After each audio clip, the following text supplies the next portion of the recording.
ইংরেজিতে লেখা, বাবা রে বাবা। আচ্ছা দেখি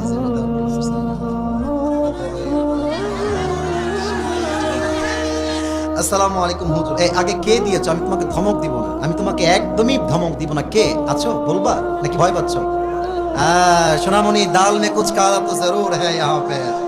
আচ্ছা ঠিক আছে, যাও, আমি বলবো না। আমি আজকে তোমাকে নাম বলতে বলছি না, আমি পড়া ট্রাই করছি। এদিকে তাকান। আসসালামু আলাইকুম হুজুর, টেক লাভ। ওয়ালাইকুম আসসালাম।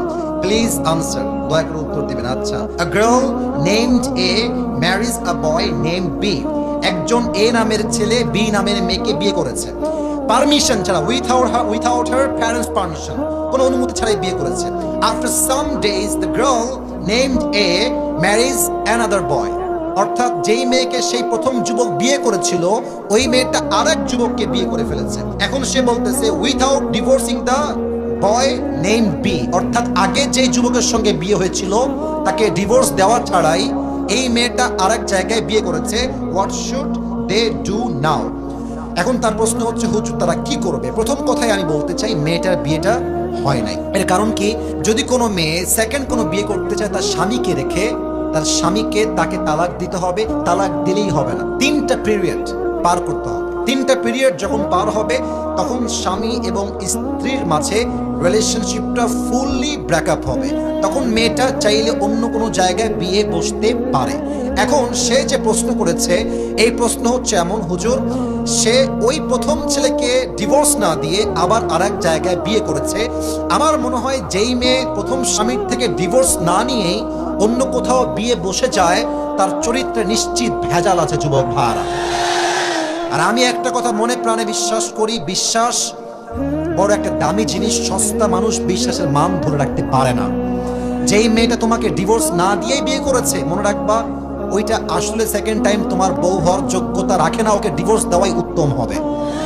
তবে মেয়েটা যদি এখন সত্যি বিয়ে করে সংসার করে, আমি আপনাকে কোরআন দিয়ে বলছি, হাদিস থেকে বলছি, কোরআনের চোখ দিয়ে বলছি, হাদিসের চোখ দিয়ে বলছি, মাসআলার চোখ দিয়ে বলছি, মেয়েটা এখন স্বামীর সঙ্গে থাকলেও জেনা হবে, শুইলেও জেনা হবে, ডানে বামে যাবে, একসঙ্গে থাকবে, দ্বিতীয় স্বামীর সঙ্গে প্রত্যেকটা কাজ জেনার শামিল হবে। কারণ তার প্রথম বিয়ের থেকে সে এখনো মুক্তি পেতে পারে নাই। কথা ঠিক আছে কিনা বলে?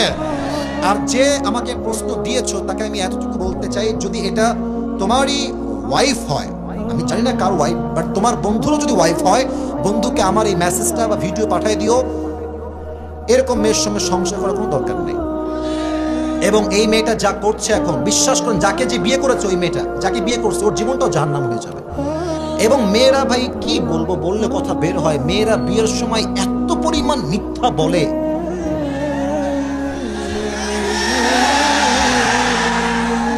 চার ঘাটে পানি খেয়ে আসছে বলে আমি তো জীবনে কারো দিকে চোখ তুলেও তাকাইনি, আমার কেউ না।